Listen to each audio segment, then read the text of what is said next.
नमस्कार, खबरें अभी तक देख रहे हैं आप और मैं हूं आपके साथ नासिर कुरैशी। और खबरें अभी तक पर आप लगातार कई महीनों से हिमाचल की रणभूमि से जुड़ी हर एक खबर से रूबरू हो रहे थे। हिमाचल प्रदेश में आज चुनाव का, मतदान का जो शोर था वो थम चुका है। वादों का जो शोर था वो भी थम चुका है। दावों के जो दावे थे उसको अभी थोड़ा वक्त लगेगा, लेकिन हिमाचल की रणभूमि में सियासी दिग्गजों ने पूरी पूरी ताकत झोंक दी थी अपने अपने उम्मीदवारों को जिताने के लिए, और नारे दिए थे रिवाज बदलने के या फिर राज बदलने के। सियासत का वो रिवाज जो हिमाचल प्रदेश की पहचान बनी हुई है, क्या इस बार वो रिवाज बदल जाएगा या फिर रिवाज वैसा ही रहेगा, राज बदल जाएगा? ये एक बड़ा सवाल और इसका जवाब आने वाले वक्त में 8 दिसंबर को पता चल जाएगा। लेकिन हिमाचल में ठंड के बढ़ने के साथ साथ सियासत की तपिश भी बढ़ती रही और वोटों के हिसाब से वो गर्माहट किसके हिस्से में आई है यह भी आने वाला वक्त बताएगा। 68 विधानसभा सीटों पर 412 उम्मीदवारों की सियासी किस्मत का फैसला ईवीएम में कैद हो चुका है। हिमाचल प्रदेश में तकरीबन 65% मतदान हुआ। अब ये किसके हक में फैसला आएगा यह भी आने वाला वक्त बताएगा। लेकिन आज हम अपने इस खास कार्यक्रम में आपको एक बहुत ही खास चर्चा से रूबरू कराएंगे। हमारे अलग अलग सहयोगी, हमारे साथी, खबरें अभी तक की कई टीम्स हिमाचल प्रदेश के चप्पे चप्पे पर पहुंची थी, अलग अलग क्षेत्रों में, हलकों में, विधानसभाओं में पहुंची थी और वहां पर क्या मुद्दे रहे, किस तरह से लोगों ने जनता को लेकर, जनता के सामने क्या कुछ मुद्दे थे, जिस हिसाब से माहौल बना उस पर हम बात करेंगे और रूबरू आपको कराएंगे हर एक तमाम बड़ी अपडेट से।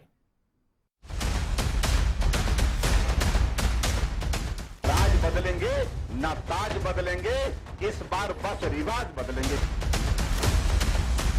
पिछले 5 सालों में क्या नहीं थी डबल इंजन की सरकार? एक मौका हमें भी देके देख लो। मैं फर्स्ट टाइम वोट डालने के लिए आ रही हूँ।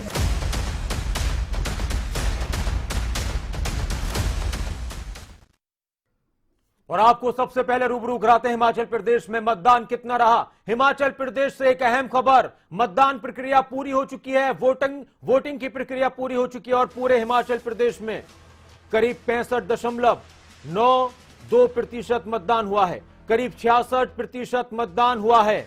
अब तक की जो रिपोर्ट है, सिरमौर में सबसे ज्यादा वोट पड़े हैं। सिरमौर विधानसभा में तकरीबन 72% मतदान हुआ है, सोलन में 68%, 68.5% मतदान हुआ है और किन्नौर में सबसे कम 62% मतदान हुआ है हिमाचल प्रदेश में।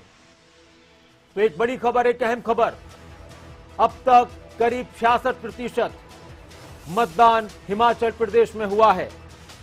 थोड़ा बहुत बढ़ सकता है, लेकिन अभी की जो रिपोर्ट है, लेकिन ऐसा लगता है कि कहीं 70% से कम न रह जाए मतदान।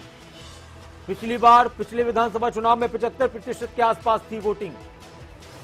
तो एक बड़ी खबर, एक अहम खबर हिमाचल प्रदेश से। और आज हिमाचल प्रदेश के 12 जिलों में 68 विधानसभा सीटों के लिए मतदान हुआ। हर जगह जोश नजर आया, हर जगह उत्साह नजर आया।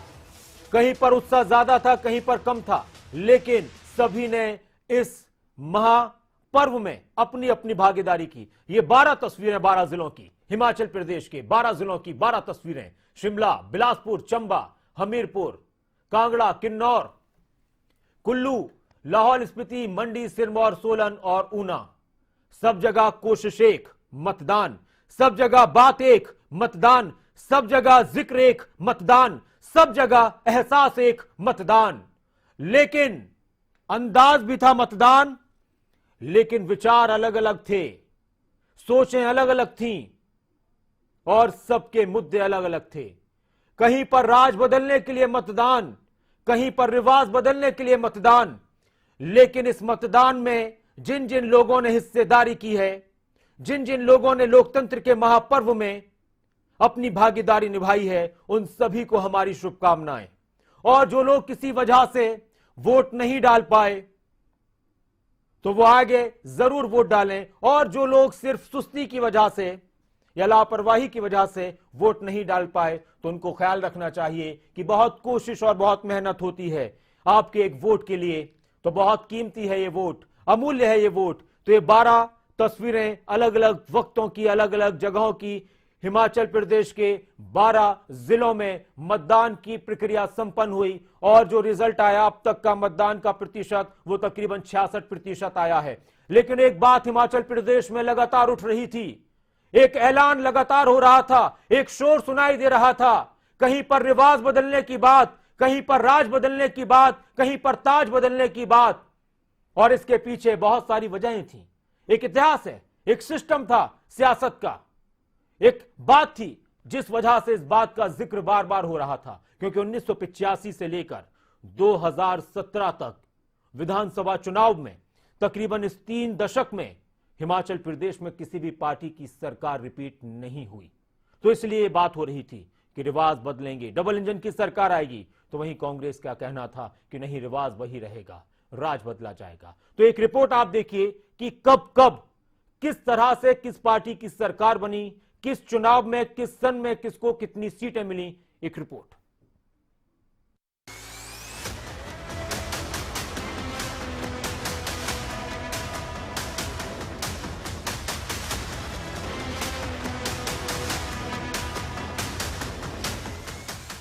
इस बार विधानसभा चुनाव में बात रैलियों, जनसभाओं में नेताओं के भाषण की हो या फिर अलग अलग मौकों पर बयानबाजी की, एक बात सबसे ज्यादा लोगों को सुनाई दी। पहली बार इस बार एक बात थी रिवाज बदलने की, तो एक बात थी राज बदलने की। हिमाचल प्रदेश के चुनाव में फैसला किसके हक में होगा ये तो अभी नहीं कहा जा सकता, लेकिन ये जरूर कहा जा सकता है कि हिमाचल की ठंडी वादियों में सियासत की तपिश ने माहौल को पूरी तरह से गरमा दिया। मुकाबला कड़ा रहा, लेकिन हिमाचल में एक परंपरा रही है और उसी परंपरा को बदलने की बात होती रही या फिर उसी परंपरा के साथ हिमाचल के साथ चलने की बात होती रही। 1985 के बाद जितने भी चुनाव हिमाचल प्रदेश में हुए हैं, अब तक किसी भी सरकार ने रिपीट नहीं किया है। आपको एक एक करके बताते हैं कि किस सन में किस पार्टी ने हिमाचल प्रदेश में सरकार बनाई। 1985 का विधानसभा चुनाव, 1985 में भारतीय राष्ट्रीय कांग्रेस पार्टी ने 68 सीटों में से 58 सीटों पर जीत हासिल की, जबकि बीजेपी को 7 सीटें मिली थी और कांग्रेस की तरफ से वीरभद्र सिंह को हिमाचल प्रदेश का मुख्यमंत्री बनाया गया। हिमाचल विधानसभा चुनाव 1990 में बीजेपी को 46 सीटें मिली। 1990 में बीजेपी के फेवर में जनादेश आया और बीजेपी को 46 सीटें मिली। कांग्रेस को 1990 में सिर्फ 9 सीटें मिली। बीजेपी की तरफ से शांता कुमार को मुख्यमंत्री बनाया गया। 1993 का विधानसभा चुनाव, 1993 में चुनाव में फिर हवा बदली और हिमाचल में सरकार बदली। कांग्रेस ने 52 सीटों पर जीत हासिल की। एक बार फिर से वीरभद्र सिंह हिमाचल प्रदेश के मुख्यमंत्री बने। बीजेपी को इस चुनाव में सिर्फ 8 सीटों पर संतोष करना पड़ा।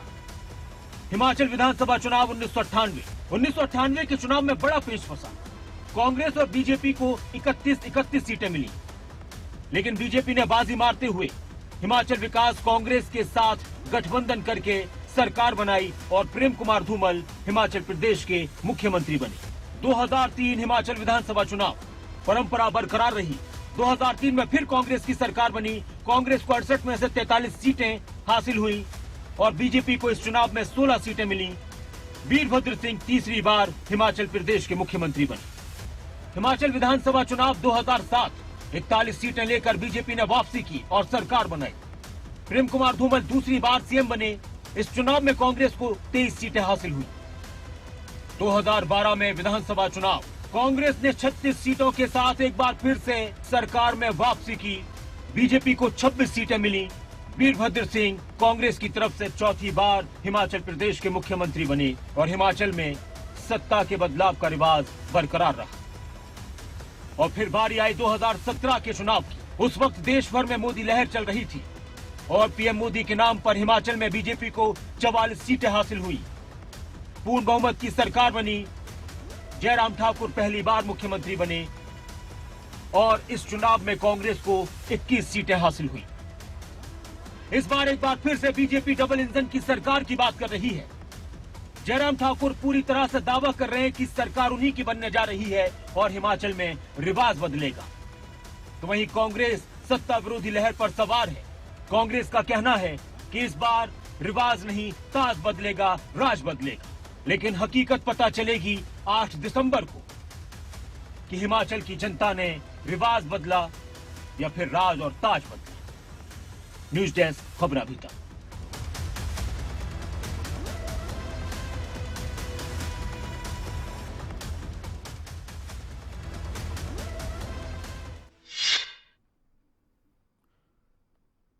हिमाचल की रणभूमि, हिमाचल की रणभूमि, सियासत का ये अखाड़ा, और आज यहां पर एक बहुत बड़ा मैच था। सियासत का महासंग्राम, सत्ता के लिए जद्दोजहद थी। अपने अपने तरीके से जिन लोगों ने जनता के सामने अपनी बातें रखी, जनता ने किस पर कितना यकीन करके उसके हक में फैसला सुनाया, वो ईवीएम में कैद हो चुका है। ये कुछ ग्राफिक्स आप देख रहे हैं कि किस सन में किस पार्टी को कितने वोट मिले, किस सन में किसने पार्टी को वोट मिले, और हिमाचल में जातियों का समीकरण क्या है। हर चीज चुनाव के दौरान ध्यान में रखी जाती है। पिछले चुनाव में 44 सीटें बीजेपी को मिली थी और 21 सीटें कांग्रेस को मिली थी, और अन्य 48% के तकरीबन वोट बीजेपी को मिले थे, 49% के करीब, और 42% के तकरीबन वोट कांग्रेस को मिले थे। और ये 2003, 2007, 2012 और 2017 का जो आंकड़ा है वो आप देख रहे हैं। और कोई भी बात हो, इसमें कोई शक नहीं है कि जब भी कोई भी पार्टी टिकट बांटती है तो वो बहुत सारे फैक्टर्स ध्यान में रखती है, सर्वे कराए जाते हैं और उसमें हर एक चीज का जिक्र किया जाता है। तो ये हिमाचल प्रदेश का जो चुनाव था, ये हिमाचल प्रदेश का चुनाव बहुत अहम इस लिहाज से भी है कि इस चुनाव से हिमाचल प्रदेश में जिस बात को बार बार कहा जा रहा था कि इस बार उस पैटर्न को चेंज करना है, जो सियासत का, सत्ता का बदलाव का जिक्र करता रहा है। तो ये ग्राफिक्स के जरिए हमने आपको बताया और हम चर्चा की भी शुरुआत करते हैं। लेकिन हिमाचल प्रदेश में अगर बात की जाए तो हिमाचल प्रदेश में इस बार बहुत सारे ऐसे लोग थे जिनके टिकट काटे गए, जो अपनी पार्टियों से नाराज हुए और चुनाव के मैदान में उतरे। और ऐसे ही उम्मीदवारों को लेकर यह भी कहा जा रहा है कि वो अपनी अपनी पार्टियों का खेल भी बिगाड़ सकते हैं। और अगर बात की जाए 12 जिलों की बात की जाए, तो पिछले चुनाव की बात की जाए, हिमाचल में यह भी माना जाता है कि किस जिले में किसका प्रभाव ज्यादा। तो पिछले चुनाव में 8 जिलों में बीजेपी ने बढ़त बनाई थी और 4 जिलों में बढ़त पर रही थी कांग्रेस। हमारे सहयोगी अलग अलग जगहों पर, हिमाचल प्रदेश के अलग अलग जगहों पर पहुंचे थे, जनता के बीच पहुंचे थे, सियासतदानों के बीच पहुंचे थे। उन्होंने दूर दराज के क्षेत्रों में भी लोगों से बात की, शहरी क्षेत्रों में भी लोगों से बात की। मेरे साथ इस वक्त मेरे 3 सहयोगी जुड़ चुके हैं। शिमला से प्रदीप ठाकुर इस वक्त हमारे साथ जुड़ चुके हैं, गुलशन ग्रोवर इस वक्त हमारे साथ जुड़ चुके हैं, और अवंतिका यादव हमारे साथ जुड़ चुकी हैं। अलग अलग जगहों पर सभी ने रिपोर्टिंग की और हिमाचल के लोगों के लिए, हिमाचल के हमारे दर्शकों के लिए और हमारे देश के दर्शकों के लिए हिमाचल से जो जो खबरें आ रही थी चुनाव से जुड़ी हुई, आप तक पहुंचाने का काम किया। प्रदीप, सबसे पहले मैं आपकी प्रतिक्रिया चाहता हूं। ये जो चुनाव था, मैं सबसे पहले आपसे मुद्दों पर बात करूंगा कि वो कौन से बड़े मुद्दे थे, 3 या 4 मुद्दे जो इस बार लोगों के जहन में थे और उस हिसाब से लोगों ने वोट डाला होगा या डाला है।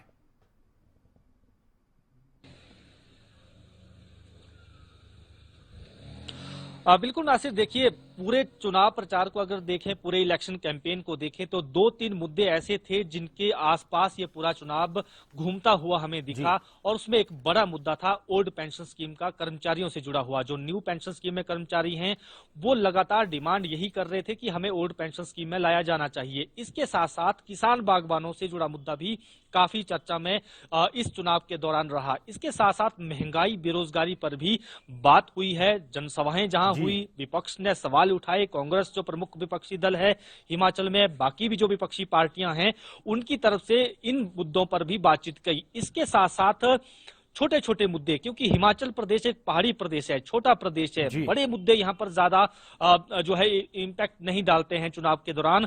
छोटे छोटे मुद्दों पर भी, कहीं सड़क नहीं है, कहीं बस नहीं है, कहीं स्वास्थ्य संस्थान नहीं है, कहीं पर टीचर नहीं है, कुछ और मुद्दे, कहीं पानी नहीं है सही तरीके से, सिंचाई की सुविधाएं नहीं है, लोगों के छोटे छोटे काम, जिस तरह से विपक्ष 5 साल एक बात सवाल उठाता रहा सरकार के ऊपर, परफॉर्मेंस पर के काम नहीं होते हैं लोगों के, वो मुद्दे भी गांव में कहीं ना कहीं उनकी चर्चा रही। और उन्हीं मुद्दों पर छोटे छोटे जो क्षेत्रीय मुद्दे, एक विधानसभा के इलाकावार मुद्दे, उसके साथ साथ बड़े मुद्दों में ओल्ड पेंशन स्कीम की बात करें, किसान बागवानों को उचित मूल्य नहीं मिलता है उसकी बात करें, उसके साथ साथ महंगाई, बेरोजगारी, इन मुद्दों पर चर्चा जरूर हुई है। चाहे बेशक जो सत्ताधारी दल भाजपा है विकास के नाम पर चुनाव लड़ा, केंद्र और प्रदेश को डबल इंजन की सरकार करार देते हुए जो काम हुए हैं, चाहे एम्स की बात है, बल्क ड्रग पार्क की बात है, मेडिकल डिवाइस पार्क की बात है, इन तमाम विषयों को भुनाने की कोशिश यहाँ पर की गई, अटल टनल की बात है, ये तमाम ऐसे विषय हैं जो केंद्र की तरफ से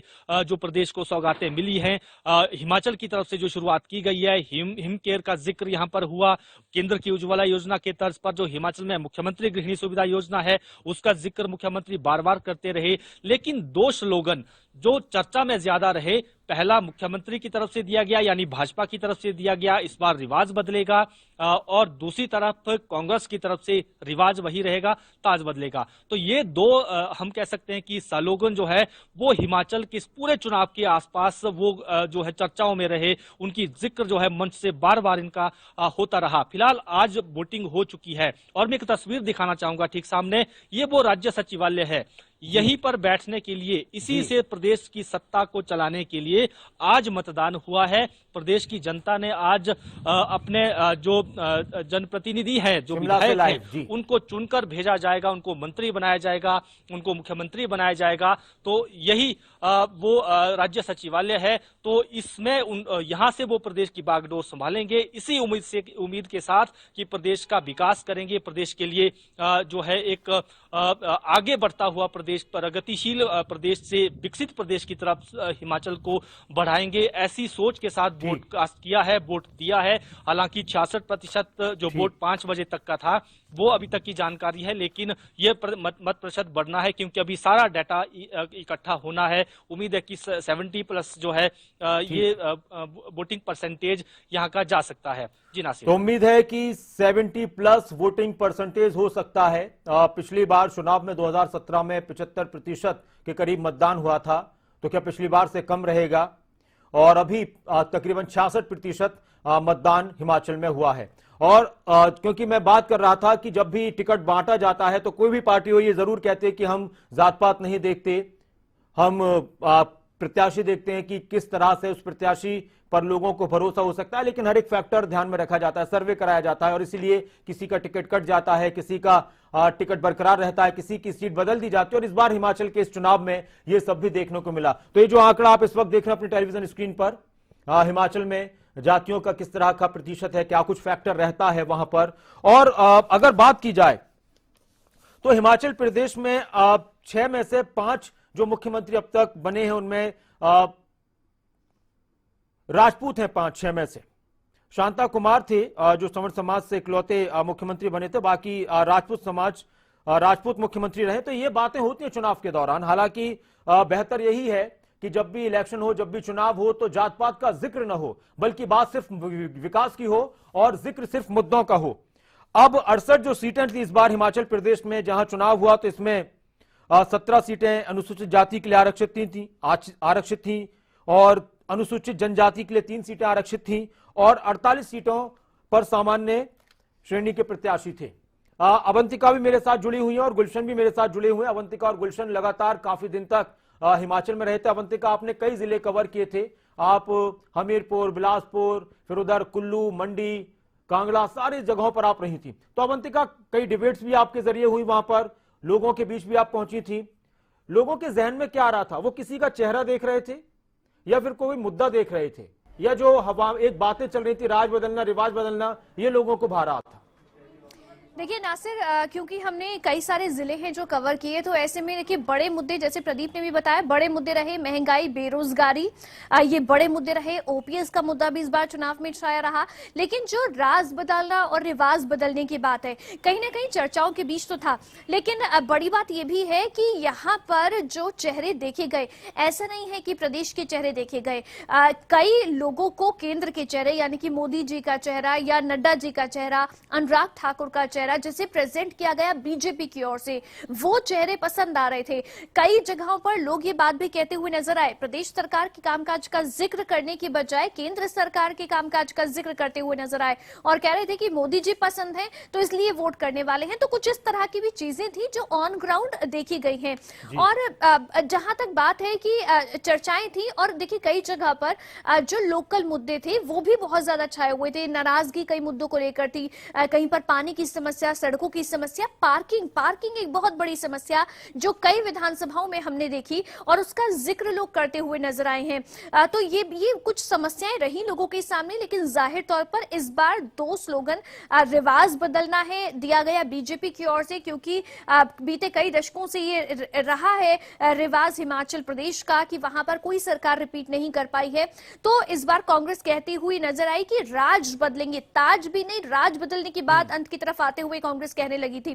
तो ये पार्टियों की ओर से मुद्दे थे, चर्चा लोगों के बीच में नहीं, लोग काम देख रहे थे, केंद्र का काम चाहे कुछ लोग देख रहे थे तो कुछ लोग प्रदेश में काम पर चर्चा कर रहे थे। तो काम के ऊपर चर्चा बहुत ज्यादा थी और लोगों के जो अपने मुद्दे थे वो मुद्दे इस बार छाए रहे जाहिर तौर पर। लेकिन खास बात देखिए ये भी है कि चुनाव में हमने जो एक चीज और देखी ऑन ग्राउंड कि महिलाओं की भागीदारी वो बहुत ज्यादा हिमाचल प्रदेश में है। तो शायद यही वजह रही कि सभी पार्टियां महिलाओं पर फोकस करती हुई भी नजर आई। चाहे चुनाव प्रचार की बात है, हमने कई रैलियां कवर की, कई जनसभाएं, नुक्कड़ सभाएं, ये सभी हमने कवर की, तो वहां पर महिलाएं बहुत ज्यादा संख्या में पहुंचती थी नासिर। और ऐसे में इस बार देखिए जब वादे भी किए गए तो बीजेपी की ओर से, कांग्रेस की ओर से, दोनों की ओर से महिलाओं को फोकस में रखा गया। ये हिमाचल में देखा गया है। जी अवंतिका, और मैं आपके पास आता हूं, आपने महिलाओं का जिक्र किया और बिल्कुल कि महिलाओं पर फोकस था, दोनों ही पार्टियों ने बड़े बड़े ऐलान किए और इसलिए भी क्योंकि आधी आबादी है महिलाएं और हिमाचल में 16 सीटें, 68 में से 16 सीटें ऐसी हैं जहां पर महिला वोटर्स की तादाद ज्यादा है। गुलशन ग्रोवर भी हमारे साथ जुड़े हुए हैं। गुलशन, आप आज भी फील्ड में रहे और सीधे गुलशन अभी सोलन और कसौली से यहां पर आ रहे हैं, नालागढ़ में भी आज आप रहे थे, तो आज का माहौल क्या लगा आपको? मतदाताओं के बीच भी आप थे, तो आज के बारे में थोड़ा सा आपसे जानूंगा। फिर जब आप लगातार चुनाव के दौरान लोगों के बीच थे, जब आपने अलग अलग क्षेत्रों को कवर किया, सोलन, कसौली, नालागढ़, बद्दी, दून, इन इलाकों में रहे थे, तो वहां क्या कुछ माहौल? लेकिन मैं आज के बारे में पहले आपसे जानना चाहूंगा कि मतदाता क्या सोच रहे थे, चेहरे क्या बता रहे थे? देखिए नासिर, बिल्कुल हमने सोलन जिला को कवर किया था, जो कि सोलन जिले में 5 सीटें आती हैं, जिसमें सोलन, कसौली, नालागढ़, दून और साथ में अर्की, ये 5 विधानसभा सीटें हैं। और 5 विधानसभा सीटों पर जब हमने आज दौरा किया तो मतदाताओं में एक अलग से हम कह सकते हैं कि इसको लेकर उत्साह दिखा। और सुबह जब हम 7:30 बजे के लगभग हम मतदान केंद्र पर पहुंचे थे तो एक लंबी लाइन लगती हुई हमें दिखी। तो हमें लगा कि जो हिमाचल का जो वोटर है वो सबसे ज्यादा जो है मतदान करेगा, और लगातार खबरें अभी तक ने भी यही अपील की थी कि मतदान सबसे ज्यादा होना चाहिए। और जैसे जैसे जब मौसम जो है ढलता गया, फिर धूप आई, तो और ज्यादा जो लोग हैं वो घरों से बाहर निकलने लगे, क्योंकि ये पहाड़ी इलाका है तो सर्दी जो है पहाड़ी इलाकों में ज्यादा थी, तो इसलिए धूप जब निकली तो उस समय भी लोग थे। तो लोगों का जो रुझान था, एक तरफ वहां वो ये जरूर कह रहे थे कि महंगाई, बेरोजगारी है, इसलिए जो है हम सरकार बदलेंगे, ये भी वोटरों ने कहा था। और साथ में दूसरा यहाँ पर वोटरों का ये था कि जो कैंडिडेट हैं हम उनके चेहरे पर वोट दे रहे हैं। अच्छा। और कहीं फैक्टर मोदी का भी दिखा, कहीं फैक्टर जो है, क्योंकि कांग्रेस की तरफ से कोई बड़ा चेहरा चुनावी मैदान में नहीं था, इसलिए कहीं ना कहीं, क्योंकि राहुल गांधी इस समय भारत जोड़ो यात्रा पर हैं, और राहुल गांधी यदि कांग्रेस हिमाचल में चुनाव प्रचार करते तो जरूर हो सकता था कि हिमाचल के लोगों को ये पता लगता कि राहुल गांधी यहाँ पर आए हैं। तो राहुल गांधी ने हिमाचल में कोई भी प्रचार नहीं किया, तो इसलिए कोई बड़ा चारा मैं नहीं कहूंगा कि हिमाचल में कांग्रेस की तरफ से था। बेशक तमाम जितने भी दावेदार थे जो अपनी तरफ से, चाहे मुकेश अग्निहोत्री की बात करें, सुखविंदर सुक्खू की बात करें, प्रतिभा सिंह की बात करें, वो लगातार चुनाव प्रचार जरूर कर रही थी। और बीच बीच में प्रियंका गांधी भी जो है लगातार वो भी हिमाचल में चुनाव प्रचार में उन्होंने भी अपनी ताकत झोंकी हुई थी। और मेन जो ये है कि जो डबल इंजन की सरकार है, लगातार बीजेपी ये कहती हुई नजर आई पूरे हिमाचल चुनाव में कि डबल इंजन की सरकार लाओगे तो विकास कार्य ज्यादा होंगे। लगातार उन्होंने अपने जो है 5 साल के विकास कार्यों का ब्यौरा भी जनता के सामने रखा, लेकिन इस दौरान एंटी इनकम्बेंसी भी बहुत ज्यादा दिखी। क्योंकि नासिर, जब हम देखते हैं कि जब सत्ता में सरकार होती है तो जरूर एंटी इनकम्बेंसी भी दिखती है और लोगों में नाराजगी भी दिखती है, और वो नाराजगी भी दिखी। मैं सोलन की बात कर लेता हूं, पहले सोलन से शुरुआत कर लेते हैं। सोलन में डॉक्टर धनीराम सांडिल हैं और वो कांग्रेस से टिकट पर चुनाव लड़े थे और 2 बार वो विधायक रहे हैं। 2012 में भी उन्होंने चुनाव जीता और 2017 में भी उन्होंने चुनाव जीता। और उनकी एक छवि जो है, मैं यूं जो हमने सोलन जिले में जानी, वो बड़ी साफ छवि के नेता हैं और इसलिए 2 बार वो चुनाव भी जीते हैं। और सबसे बड़ी बात यह है कि नासिर, वहां से उनके दामाद जो हैं वो बीजेपी के प्रत्याशी हैं, तो डॉक्टर राजीव कुमार कश्यप। तो ऐसे में दामाद और ससुर की लड़ाई है। 2017 में भी दामाद और ससुर की लड़ाई थी और इस बार भी दामाद और ससुर की लड़ाई जो है सोलन में दिख रही है। मात्र 2017 की बात करें तो 671 वोटों से धनीराम सांडिल जीते थे और अब ऐसे में ये जरूर है अंतर बहुत कम था, लेकिन इस बार इसलिए सोलन में बीजेपी अपने आप का दम भर रही है क्योंकि जो आंकड़ा था वोटों का वो बहुत कम था। और ऐसे में इसलिए जो उनके दामाद हैं वो इस समय जीत का दावा अपना ठोक रहे थे। हालांकि आपने बड़ा दिलचस्प देखा होगा कि ससुर और दामाद आमने सामने हैं, एक दूसरे के खिलाफ तो जरूर नहीं बोल रहे हैं लेकिन पार्टियों के खिलाफ जरूर बोलते हुए नजर आए हैं। हम जनता को और भी अन्य सीटों की तरफ बताएंगे। अब दून की बात कर लेते हैं। दून जो है, दून विधानसभा कांग्रेस का गढ़ रहा है। यहां से जो है कांग्रेस ने सबसे ज्यादा जो है जीत दर्ज की है। इस समय 2017 में भी चौधरी रामकुमार थे कांग्रेस के प्रत्याशी और परमजीत सिंह पम्मी बीजेपी से प्रत्याशी थे और 2022 में भी वो दोनों आमने सामने हैं और दोनों की कड़ी टक्कर है। बेशक चौधरी रामकुमार पिछली बार भी बहुत कम वोटों से हारे थे और इस बार भी वो यही दम भर रहे हैं कि इस बार वो जरूर मैं आता हूं आपके पास गुलशन। हमारे साथ जयराम ठाकुर जी जुड़ चुके हैं, मुख्यमंत्री हिमाचल प्रदेश। नमस्कार सर। खबर अभी तक पर स्वागत है। और आज वो मेहनत जो लगातार चल रही थी, वोटिंग तो हो चुकी है, किस तरह की उम्मीदें हैं, कैसा रहा मतदान आपके हिसाब से?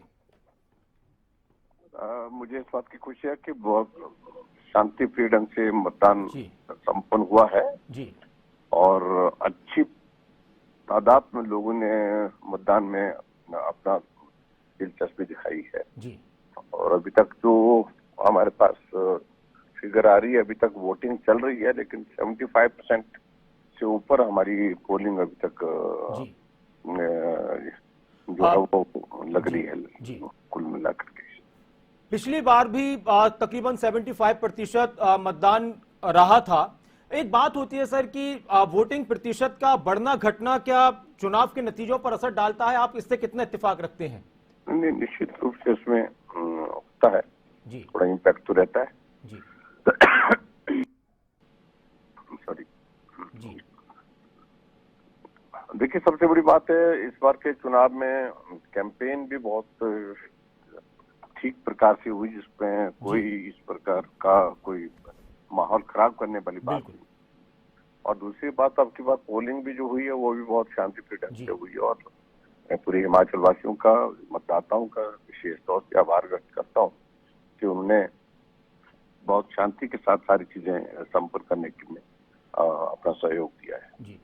जयराम जी, मुख्यमंत्री जी, जो एक नारा आपने दिया था इस बार और वो काफी छाया रहा, रिवाज बदलेंगे, इस बार सत्ता का रिवाज बदलेंगे, कितने आश्वस्त हैं इस बात को लेकर आप कि रिवाज बदलने जा रहा है? मैं आश्वस्त हूं कि हिमाचल में अब की बात बदलेगा, इसलिए क्योंकि भारतीय जनता पार्टी के हमारे जितने जो कार्यक्रम जो हमारे चले थे हिमाचल प्रदेश में सरकार के माध्यम से, लोगों ने उनको स्वीकार किया है, लोगों ने उनको पसंद किया है। और अभी कैंपेन के दौरान भी हमने इस बात को देखा कि आमतौर पर 5 वर्ष के कार्यकाल के बाद अगर सत्ता से सरकार को बाहर करने का लोगों का मन आ जाता है तो सभाओं में कम आते हैं तो जोश नहीं होता है, उत्साह नहीं होता है। अब की बार संख्या में भी बहुत सारे लोग आते थे, बड़ी संख्या में, और खासतौर से महिलाओं का पार्टिसिपेशन बहुत ज्यादा था, यूथ का पार्टिसिपेशन बहुत अच्छा था, बिल्कुल, और जोश के साथ आते थे जी। अच्छा, विपक्ष का इस बार आपको किस तरह से रहा प्रचार? आपने धन्यवाद सबका किया है, लेकिन बातों में, बयानों में जो तीखापन रहता है वो इस बार आपको कैसा नजर आया? व्यक्तिगत वार पलटवार भी बहुत हुई। चलिए, देखिए, ऐसा है कि बहुत ज्यादा नेताओं ने बहुत संयम से बात की है जी। हमारी पार्टी के लोगों ने तो बहुत जिम्मेवारी के साथ अपनी बात कही है, कहीं भी नीचे के स्तर पर नहीं गए। तो कांग्रेस पार्टी में हाँ कुछ एक दो नेता हैं वो अपनी आदत से मजबूर है, वो इस तरह की बातें करते हैं, लेकिन लोगों ने उनके उस व्यवहार को पसंद नहीं किया है। इस बात को लेकर के बड़ा निश्चित है। सर एक सवाल और है कि कुछ लोग थे नाराज थे पार्टी से, बगावत पर उतर आए, वो आपकी पार्टी में भी थे, कांग्रेस में भी थे, लेकिन आपकी पार्टी के लिए आपको नहीं लगता कि नुकसान हो सकता है ऐसे इन लोगों से? देखिए नुकसान होता, कोई पार्टी के साथ ही कोई जाता, लेकिन उसके बावजूद भी हमारा फोकस था इस बात को लेकर के सारा कैंपेन देश में डबल इंजन की सरकार इसमें और नरेंद्र मोदी जी के नेतृत्व को मजबूत करना, उनको ताकत देना। हिमाचल उनका अपना घर है और इसलिए और ज्यादा हमको उनके साथ खड़ा होना, इस तमाम सारी बातों को लेकर के हमें हमारी जो बात कही गई है वो लोगों को ज्यादा पसंद आई है। जी बहुत बहुत शुक्रिया जयराम ठाकुर जी खबर अभी तक के साथ जुड़ने के लिए। हिमाचल प्रदेश के मुख्यमंत्री जयराम ठाकुर जिनका कहना है कि जो बात वो कह रहे थे रिवाज बदलने की, ऐसा ही होने जा रहा है और उन्होंने प्रदेश की जनता का धन्यवाद किया, आभार जताया और साथ में वही बात कही कि हम सरकार में दोबारा आ रहे हैं और लोगों ने हम पर विश्वास किया है। अब मैं आता हूं आपके पास गुलशन, और इस वक्त की बड़ी खबर अभी तक पर बोले हैं मुख्यमंत्री जयराम ठाकुर। शांतिपूर्ण मतदान हुआ, कहीं से भी कोई ऐसी खबर नहीं आई जो परेशान करने वाली हो, और मुख्यमंत्री ने फिर कहा कि इस बार हिमाचल में रिवाज बदलेगा, पूरी तरह से उनको यकीन है। जनता ने उनकी बात पर, प्रधानमंत्री मोदी की बात पर यकीन किया है। जो लोग बगावत कर रहे थे पार्टी में, उन्होंने इस बात को भी कहा कि उनसे नुकसान तो होता है, लेकिन फिर भी पार्टी ने मजबूती के साथ चुनाव लड़ा है और इस बार फिर से हिमाचल में बीजेपी की सरकार बनने जा रही है। मुख्यमंत्री जयराम ठाकुर का बयान। अब प्रदीप मैं आपके पास आता हूं। प्रदीप भी लगातार हमारे साथ जुड़े हुए हैं, गुलशन भी जुड़े हुए हैं, अवंतिका भी जुड़ी हुई हैं और आलोक भंडोरिया भी हमारे साथ जुड़ चुके हैं। तो अलग अलग हम बात करेंगे, लेकिन प्रदीप एक छोटी सी प्रतिक्रिया आपसे इस पर कि एक और बात हो रही थी, डबल इंजन की सरकार। ये डबल इंजन की सरकार वाला जो फैक्टर था, ये जो बात थी, ये लोगों को कितनी सही लगी, कितना असर कर पाई?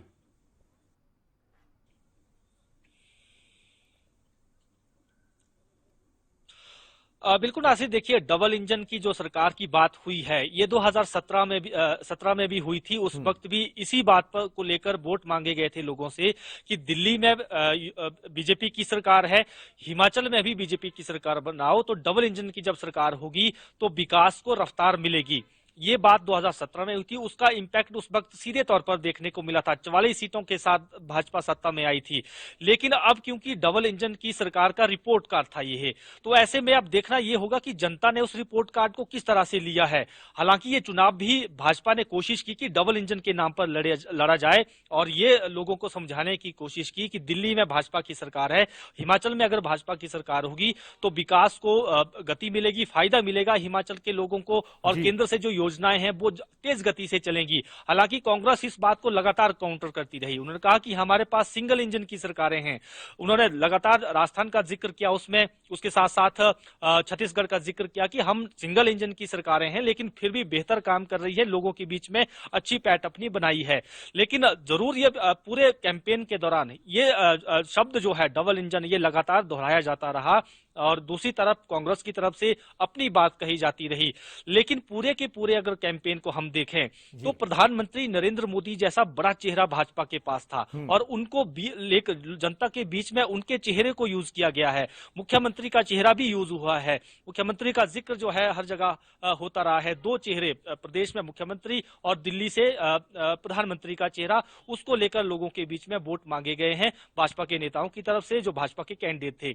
दूसरी तरफ कांग्रेस की बात करें तो बड़ा चेहरा यहां पर नहीं आया, मतलब राहुल गांधी हिमाचल में प्रचार के लिए नहीं आए। लेकिन ये हम कह सकते हैं कि जो कांग्रेस पार्टी है, कांग्रेस आलाकमान है, उन्होंने स्टेट लीडरशिप पर ज्यादा भरोसा जताया और पहले जो चर्चाएं चर्चाएं चल रही थी कि कांग्रेस के भीतर बिखराव हो सकता है जब टिकट आवंटन होगा, लीडरशिप की लड़ाई होगी और उसमें हर व्यक्ति मुख्यमंत्री का चेहरा बनकर घूम रहा है, तो ऐसे में कांग्रेस में ज्यादा बिखराव हो सकता है। लेकिन हमने पूरे कैंपेन में देखा कि ऐसा कुछ नहीं हुआ। कलेक्टिव लीडरशिप में, एक सामूहिक लीडरशिप में इन्होंने चुनाव लड़ा और इसका एक फायदा यह रहा कि जो मुख्यमंत्री के चेहरे जिनका जिक्र हमेशा हो रहा था, चाहे प्रतिभा सिंह की बात करें, चाहे मुकेश अग्निहोत्री की बात करें, चाहे रामलाल ठाकुर की बात करें, कौल सिंह ठाकुर की बात करें, हर्षवर्धन चौहान है, कैंपेन कमेटी के चेयरमैन सुखविंदर सिंह सुक्खू की बात करें, आशा कुमारी की बात करें, ये बड़े कदावर नेता हैं हिमाचल में।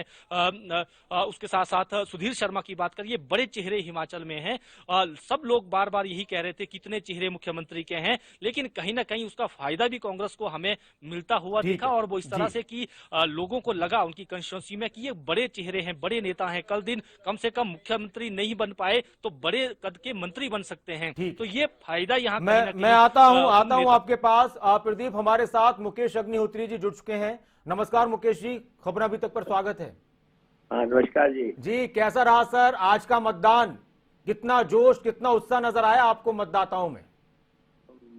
बिल्कुल, लोगों में जबरदस्त उत्साह था जी, उत्सव का माहौल था और मौजूदा सरकार को बदलने के लिए लोगों ने खूब दिल खोल के मतदान किया है जी। और निश्चित तौर पे अब 8 से 8 को जब काउंटिंग होगी, हिमाचल प्रदेश में कांग्रेस की सरकार बनेगी और जो ये कहते थे कि रिवाज बदलेगा, तो उनको पता लग गया होगा कि राज बदल रहा है। मुकेश जी, अभी थोड़ी देर पहले सीएम जयराम ठाकुर जुड़े हुए थे फोन लाइन पर, उन्होंने कहा कि आज के मतदान से ये साबित होता है कि रिवाज बदलने जा रहा है।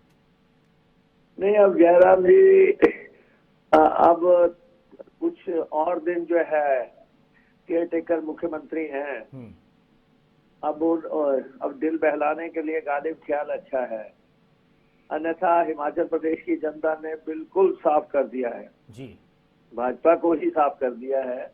और इतना आक्रोश किसी को सरकार के खिलाफ हमने नहीं देखा आज तक जितना आज देखा है।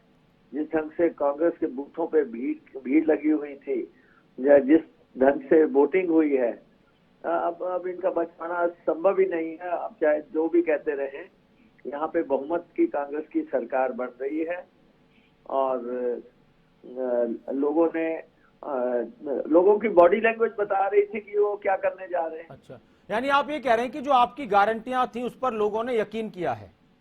नहीं, वो बिल्कुल, जब हमने विधानसभा में पहली बार ओपीएस का ऐलान किया था कि हम ओपीएस देंगे, तब इन्होंने मजाक उड़ाया था और अंत तक, चुनाव के अंत तक लोगों को पूरी तरह विश्वास हो गया कि इन्होंने जो कहा है वो सही बात है। और आप पर, आपकी पार्टी पर इस तरह से भी तंज करते थे कि कांग्रेस की खुद की गारंटी भी नहीं है। हाँ बिल्कुल, ये जयराम को लगता था कि जो जैसे बाहर के राज्यों में टेंड रहे हैं वो उसका शोर मचा के हिमाचल में कोई फायदा ले लेंगे। हमने पहले कहा था कि कोई भी व्यक्ति, कोई भी बाहरी ताकत जो है जयराम सरकार को बचा नहीं सकती, और अंततः वही हुआ। सारी दुनिया के नेता बुला लिए, सारी भाजपा यहाँ पे कर दी, सारे दुनिया के भाजपा के एमएलए यहाँ पे थे, लेकिन उसके बावजूद जो है इनका पतन की दास्तान दिखती है हिमाचल प्रदेश की जनता से। लेकिन आपकी पार्टी के जो सभी लगभग बड़े नेता थे वो सभी नजर नहीं आए। पार्टी ने जो हिमाचल के नेता थे उन पर ज्यादा भरोसा किया है, इसलिए कि अभी चुनाव का रिजल्ट आएगा, हार जीत किसके हिस्से में आएगी आने वाला वक्त बताएगा, लेकिन सब कुछ फिर हिमाचल के नेताओं की जिम्मेदारी होगी, हार भी और जीत भी कांग्रेस में। नहीं, देखिए ऐसा है कि हमने 5 साल यहाँ पे पूरी तरह संघर्ष किया है। हम लोग ऑपोजिशन में थे और हमने यहाँ पे पूरी तपस्या, त्याग और संघर्ष का एक इतिहास लिखा है। विधानसभा के भीतर और विधानसभा के बाहर हमने मुद्दों की लड़ाई लड़ी है। पहले इनको 4 सीटें हराई थी, तो जब इनकी पूरी सत्ता परवान पे थी, लेकिन इनको विश्वास नहीं हुआ। लेकिन अब जब वोटें पड़ी हैं, अब इन्होंने कोशिश की कि ये कहा जाए कि जो कांग्रेस गारंटियों की बात कर रही है, ये ओपीएस नहीं देंगे, ये महिलाओं को पैसा नहीं देंगे, ये बिजली 300 यूनिट मुफ्त नहीं देंगे। लेकिन हम कह रहे हैं कि मंत्रिमंडल की पहली ही मीटिंग में ये तीनों फैसले इम्प्लीमेंटेशन के लिए पारित कर दिए जाएंगे। तो इसलिए जनता को विश्वास हुआ, जनता को लगा कि जयराम सरकार ने अपने समय में नहीं किया और कांग्रेस गारंटियां दे रही है, अब मौका मिलना चाहिए। अच्छा मुकेश जी, एक बात और बताइए, आप कह रहे हैं कांग्रेस की सरकार आ रही है जी, तो मुख्यमंत्री कौन होगा सर? मैं आने वाले मुख्यमंत्री से बात कर रहा हूं हिमाचल प्रदेश के। नहीं देखो, जाहिर तौर पे कांग्रेस का मुख्यमंत्री होगा। मैं तो आपको ये बताना चाहता हूँ कि मुझे जब विधायक दल का नेता बनाया गया था, मुझे एक जिम्मेवारी दी गई थी कि आपको कांग्रेस को सत्ता में लाना है, उसके लिए जो भी रणनीति बनानी है वो बनाइएगा। हमने रणनीति बनाई, हमने मुद्दों के आधार पे ऐसा माहौल प्रदेश में खड़ा किया कि आज ऐसी स्थिति आ गई कि कांग्रेस सत्ता में लौट रही है। तो जो मेरा काम था मैंने पूरा कर दिया, बाकी जो काम है वो पार्टी हाई। अब एक कदम ही तो आपको आगे बढ़ाना है, नेता प्रतिपक्ष से अगला कदम मुख्यमंत्री का ही होता है सर, अगर ऐसा है तो आप जीत रहे हैं तो। जी नहीं, देखिए ऐसा है कि ये फैसला पार्टी हाईकमान को करना है, वो क्या फैसला आपको करते लगता है हैं, कि आपकी पार्टी में बड़े आराम से फैसला हो जाएगा अगर आपकी जीत होती है तो? नहीं, अब हमारी जीत तो निश्चित जीत है। अच्छा। ये जो लोग कहते थे भारतीय जनता पार्टी कि हम जो है मुकेश अग्निहोत्री को विधानसभा में नहीं पहुंचने देंगे, ऐसा भी ये कहते थे मुकेश अग्निहोत्री का हम धूमल बना देंगे, जैसे इन्होंने अपने पार्टी के धूमल की हार हुई थी। तो ये बार बार ये कहते थे हम मुकेश अग्निहोत्री को जो है विधानसभा के चौखट पे नहीं पहुंचने देंगे, और आज इनको पता लग गया होगा कि पहले से भी डबल मार्जिन से हम विधानसभा में पहुंच रहे हैं। जबकि आपने प्रधानमंत्री को भी बुला लिया, आपने जोगी जी को भी बुला लिया, आपने शाह जी को भी बुला लिया, आपने सबको बुला लिया। अब इनके दिल में कोई मलाल नहीं होगा कि हम अगर किसी और को बुलाते तो मुकेश अग्निहोत्री का रास्ता रोक देते। तो विधानसभा जाने से तो मुकेश अग्निहोत्री को रोकने से रहेगी, वो तो स्पष्ट है। और मुख्यमंत्री का फैसला आपकी पार्टी करेगी आपके लिए? बिल्कुल, वो फैसले जो है पार्टी के हैं। हमने जो मुद्दे जनता के लिए रखे जाने चाहिए थे वो रख दिए, जो भाजपा के खिलाफत के मुद्दे थे वो हमने भाजपा के लिए रख दिए कि भाजपा ने क्या क्या किया, किस ढंग से इन्होंने बेरोजगारों के साथ। मैं बस सर बहुत संक्षेप में आपकी एक प्रतिक्रिया, और कई सारे नेता थे और उन्होंने विधानसभाओं में एक बात आती थी कि इस बार मुख्यमंत्री आपके ही विधायक आपके ही हल्के से होने वाले हैं, तो इस तरह भी लोगों से वोट को लेकर एक बातचीत हुई थी। नहीं, अब देखिए ऐसा होता है कि जिस भी कॉन्स्टिट्यूंसी में कोई बड़ा नेता होता है वहां की जनता ये उम्मीद करती है कि हमारा नेता आगे बढ़े। अगर कुछ और नेताओं ने भी ऐसा नारा लगाया है जी, तो ठीक है, उनकी जनता की मांग होगी और उनकी जनता उस हिसाब से बोल रही होगी।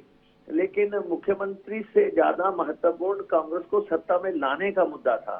कांग्रेस सत्ता में आ रही है ये निश्चित हो गया, ये निश्चित हो गया। देखिए एक और बात मैं आपको बताऊं, आज इन्होंने एक फर्जी पत्र जारी किया है जो श्री राजीव शुक्ला जी की तरफ से कांग्रेस के राष्ट्रीय अध्यक्ष श्री खड़गे जी को लिखा हुआ दिखाया गया, जिसमें ये कहा गया कि उन्होंने रिपोर्ट दी कि भाजपा की सरकार बन रही है। वो पत्र इन्होंने सोशल मीडिया में डाला, जबकि वो सरासर झूठ और फेक था। शुक्ला जी ने कोई पत्र ऐसा लिखा नहीं, जब और इन्होंने झूठे हथकंडे अपना के ऐसे पत्र जारी किए। कल उससे पहले इन्होंने ये कहा कि राहुल गांधी जी ओपीएस देने से नाराज हैं, और वो भी इनका बिल्कुल फ्रॉड था जो इन्होंने सोशल मीडिया या चैनल्स पे जारी किया। तो ये अंततः ऐसे ऐसे हथकंडे, नीच हथकंडे अपनाते रहे जिससे कि ये पब्लिक में हंसी का पात्र बन रहे हैं, जबकि हकीकत ये है कि हम ओपीएस भी देना चाहते हैं और हमारी सरकार भी बन। ठीक है सर, शुक्रिया मुकेश अग्निहोत्री जी खबर अभी तक के साथ जुड़ने के लिए। मुकेश अग्निहोत्री जो कह रहे हैं कि अब ये तय हो चुका है आज के मतदान से, दावे सभी के, उनका भी कहना है कि उनकी सरकार बन रही है और सरकार अगर कांग्रेस की बनती है तो मुख्यमंत्री कौन बनेगा इसका फैसला पार्टी करेगी। उन्होंने कहा कि मेरी जिम्मेदारी अपनी पार्टी को जिताने की थी, सत्ता में लाने की थी। लोगों में उत्साह को देखकर लगता है कि अब रिवाज नहीं बदल रहा, हिमाचल में कांग्रेस की सरकार बनेगी और जयराम ठाकुर कुछ दिन के मुख्यमंत्री हैं। लोगों में सरकार को लेकर गुस्सा है, इस बार हमने मुद्दों की लड़ाई लड़ी है। मुकेश अग्निहोत्री का बयान। मुकेश अग्निहोत्री को विधानसभा जाने से कोई नहीं रोक सकता। और लगातार हम चर्चा कर रहे हैं, मेरे सहयोगी मेरे साथ जुड़े अवंतिका। किस तरह से हम देखें, दावे सभी के हैं जीत के। सरकार, जाहिर सी बात है कि 8 तारीख तक जब तक रिजल्ट सामने नहीं आ जाएगा, सभी नेता अपनी जीत के दावे करते रहेंगे, सभी अपनी सरकार बनने के दावे करते रहेंगे और सभी प्रत्याशी अपने आप को विधायक बनाने के और बनने के दावे करते रहेंगे। आपको क्या लगता है, किस तरफ रुझान लोगों का नजर आया? देखिए, किस तरफ रुझान नजर आया नासिर, ये कहना अभी बहुत मतलब 8 तारीख का हमें इंतजार करना चाहिए, क्योंकि ये इस बार समझना थोड़ा मुश्किल हो रहा है।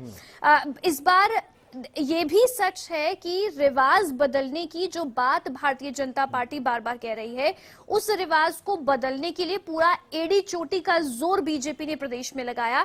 ये भी सच है, पूरी केंद्र की ताकत वहां पर झोंकी, बड़े बड़े नेता मंत्री वहां पहुंचे और पूरी ताकत भारतीय जनता पार्टी को वहां पर इस बार लगानी पड़ी। लेकिन वहीं दूसरी तरफ कांग्रेस पार्टी थी जिसका कोई बड़ा चेहरा, प्रियंका गांधी गई, उन्होंने कुछ रैलियां की, लेकिन उतने बड़े चेहरे राहुल गांधी नहीं पहुंचे या कोई बहुत ज्यादा बड़ी रैलियां उनकी नहीं हुई हैं।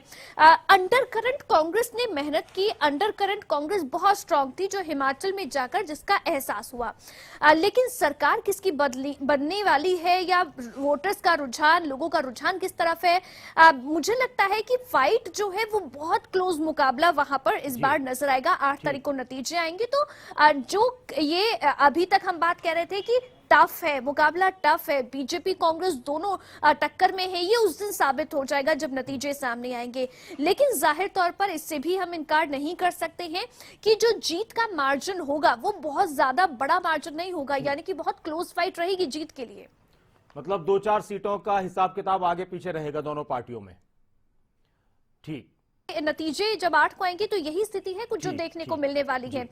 जी ठीक, आलोक भंडोरिया जी हमारे साथ जुड़े, हमारे सहयोगी। आलोक जी, आप भी मौजूद थे हिमाचल की वादियों में और पहाड़ पर चुनाव में किस तरह की गर्मी नजर आई, आपको क्या लगता है लोगों के जहन में क्या चल रहा था?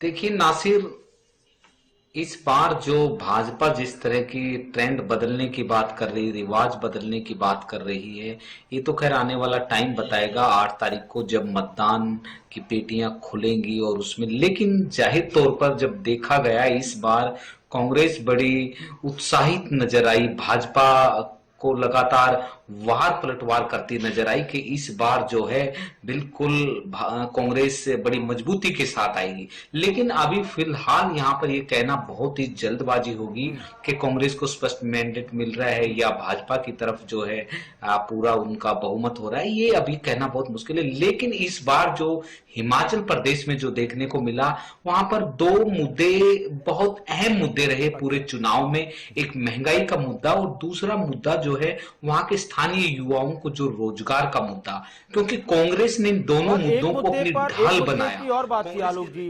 ओपीएस का मुद्दा ये किस तरह का नजर आया, ओल्ड पेंशन स्कीम का? बिल्कुल बिल्कुल बिल्कुल, कांग्रेस ने जो ओपीएस का मुद्दा बनाया कि कांग्रेस ने न केवल मुद्दा बनाया बल्कि लोगों से वादा भी किया कि हमारी सरकार बनते ही पहली कलम से हम जो है जो ओपीएस को लागू करेंगे। वहीं जैसे अभी जिक्र हो रहा था प्रियंका गांधी ने, वहां पे नगरोटा में एक बड़ी रैली हुई, वहां से नगरोटा से कांग्रेस उम्मीदवार आरएस बाली जो है वहां से चुनाव लड़े। उस रैली में उन्होंने स्पष्ट रूप से कहा कि हम 5 साल में 5 लाख रोजगार देंगे, आते ही ओपीएस को लागू करेंगे, बेरोजगारी को दूर करेंगे, महिलाओं को जो 18 से जो 60% जो सीमा रखी उसमें 1500 रुपए प्रति महीना देंगे। कांग्रेस की तरफ से जो है वादे किए गए, लेकिन भाजपा इन मुद्दों को लेकर, इन वादों को लेकर कांग्रेस पर जो है बिल्कुल प्रहार करती नजर आई। भाजपा की तरफ से लगातार यही कहा जा रहा है कि काम हुए हिमाचल में, हिमाचल की जनता दोबारा से भाजपा को लेकर आएगी। वहीं बात करें लोगों की तरफ से यह भी कहा गया है कि मिथक हो सकता है, झूठ हो सकता है, क्योंकि यहां तो ऐसा ट्रेंड रहा नहीं। एक बार कांग्रेस, कई दशकों से ऐसा चला रहा है, एक बार कांग्रेस एक बार भाजपा, लेकिन भाजपा ने इसका जवाब दिया कि ये जो है टूट चुका है, ये जो भ्रम था ये उत्तराखंड में टूट चुका है और अब हिमाचल प्रदेश में भी इस तरह की एक जो नया जो है रिवाज शुरू होने वाला है, ये भाजपा वहां पर अक्सर कहती आई। नजर दिखाई दिया। लेकिन अभी सबसे बड़ी बात यह है कि कांग्रेस जो बात कर रही है स्पष्ट बहुमत की, बहुत सी सीटों पे, मैं आपको कुछ सीटों का एक बार जिक्र करना चाहूं। मैंने स्पेशल रूप से कवर किया हिमाचल प्रदेश की सबसे बड़ी विधानसभा जो सीट है सुलह, और सुलह में 1,07,000 लोगों ने अपने मत का प्रयोग किया, और अभी तक अगर बात करूं तो 70% वहां पर वोटिंग हो गई है। 70% वोटिंग हो गई। फिलहाल उस सीट पर भाजपा के जो विपिन सिंह परमार जो विधायक थे, पार्टी ने फिर से उनको अपना उम्मीदवार वहां से बनाया। वहीं बात करें आजाद प्रत्याशी जगजीवन पाल और कांग्रेस की तरफ से जगदीश सिपैया, अभी बिल्कुल फाइट नजर आ रही है। भाजपा लगातार दावा कर रही है कि ये सीट भाजपा को जा रही है सुलह, लेकिन इस पर जो है आजाद प्रत्याशी जो पहले कांग्रेस में होते थे वो अभी उन्होंने आजाद चुनाव लड़ा, तो कहीं ना कहीं मुकाबला जो है रोमांचक बन गया है। खुद यहां से कोसली के विधायक जो लक्ष्मण सिंह प्रभारी के रूप में यहां पर जी बिल्कुल, मैं आता हूं आपके पास। मुकाबला रोमांचक है, दिलचस्प रहा। गुलशन, रुझान, बहुत सारी बातें होती हैं, वो वक्त बताएगा। लेकिन अभी ये बात तो आ रही है गुलशन की मुकाबला काफी कड़ा था और जीत के दावे होते रहेंगे जब तक रिजल्ट नहीं आएगा। लेकिन ये जो बगावत हुई थी, किसी की सीट बदल दी गई या किसी को टिकट नहीं दिया गया, वो दूसरी पार्टी से या निर्दलीय चुनाव लड़ा था, ये फैक्टर पार्टियों को कितना परेशान कर रहा है हिमाचल में? देखिए नासिर, बिल्कुल ये जो फैक्टर है ये हर पार्टी को नुकसान देगा, चाहे भाजपा हो या कांग्रेस हो, क्योंकि सोलन जिले में भी एक ऐसी सीट है नालागढ़ जिसमें भाजपा के प्रत्याशी की टिकट कटी थी। उनका नाम है केएल ठाकुर। 2017 में वो चुनाव लड़े थे भाजपा से टिकट से और वो हार गए थे और कांग्रेस के कैंडिडेट जीत गए थे जिनका नाम है लखविंदर सिंह राणा। अब 2022 में चुनाव से एक महीने पहले ही उन्होंने भाजपा को ज्वाइन किया और उसके बाद भाजपा ने उनको टिकट दे दिया और फिर अब वो भाजपा की टिकट से 2022 के चुनाव में जो है अपना भाग्य आजमा रहे हैं। और केएल ठाकुर जो भाजपा से 2017 में लड़े थे वो आजाद उम्मीदवार के तौर पर चुनाव लड़ रहे हैं। कांग्रेस के प्रत्याशी है हरदीप सिंह बावा, वो इस समय चुनावी मैदान में है। तो अब आजाद उम्मीदवार जो केएल ठाकुर हैं, उन्होंने जो पूरे अपने नालागढ़ हलके में एक ही होर्डिंग लगवाया था और वो ब्लैक एंड व्हाइट होर्डिंग था, उसमें लिखा हुआ था कि मेरा क्या कसूर और क्वेश्चन मार्क। तो उसी मेरा क्या कसूर से लोगों ने उनको सिंपैथी दी और मुझे लगता है कि अगर भाजपा का वहां पर खेल बिगड़ेगा तो वो आजाद उम्मीदवार की तरफ से ही भाजपा का खेल बिगड़ेगा। नालागढ़ सीट जो है सबसे ज्यादा भाजपा ने जीती है, अभी तक के आंकड़े ये बता रहे हैं। मैंने दून विधानसभा का भी जिक्र नासिर आपसे किया था, उसमें भी कांग्रेस ने सबसे ज्यादा जीत दर्ज की है। अब कसौली की बात कर लेते हैं। कसौली विधानसभा जो है जिसमें डॉक्टर राजेश जो है सैजल हैं, उन्होंने लगातार हैट्रिक बनाई हुई है। 2012 में वो जीते, 17 में वो जीते और 2007 में वो जीते। अब चौथी बार जो है 2022 में उनका मुकाबला विनोद सुल्तानपुरिया से है जो कि 2 बार उनको वो पहले ही हरा चुके हैं। तो यानी कि हैट्रिक जो है वो पहले भी लगा चुके हैं। तो कसौली जो विधानसभा है वो बीजेपी की लगातार हैट्रिक 3 बार वो लगातार जीतते हुए आ रहे हैं। तो कुछ सीटें ऐसी हैं, अर्की की लगा लीजिए। अर्की जो है राजा वीरभद्र सिंह जिस समय उनका देहांत हुआ था उसके बाद उपचुनाव हुए थे, तो उपचुनाव के बाद जो है वहां से फिर कांग्रेस पार्टी ने जीत दर्ज की थी और जिनको टिकट जो है उपचुनाव में दिया गया था फिर उन्हीं को ही अब 2022 के रन में उतारा गया है। तो हम ये जरूर कह सकते हैं कि आपने ठीक कहा कि जो भाजपा से जिनकी टिकट कटी है, जिनकी कांग्रेस से टिकट कटी है और जो इस समय आजाद उम्मीदवार के तौर पर चुनाव लड़ रहे थे, वो जरूर खेल जरूर बिगाड़ेंगे, चाहे वो भाजपा के हो चाहे कांग्रेस। एक और मैदान में खिलाड़ी था और शुरुआत में उस खिलाड़ी ने बहुत दमखम दिखाया। प्रदीप, मैं आपके पास आ रहा हूं। आम आदमी पार्टी, प्रदीप, आम आदमी पार्टी का क्या असर रहा इस चुनाव में, मतदान में क्या कुछ निकल कर आएगा, क्या लगता है?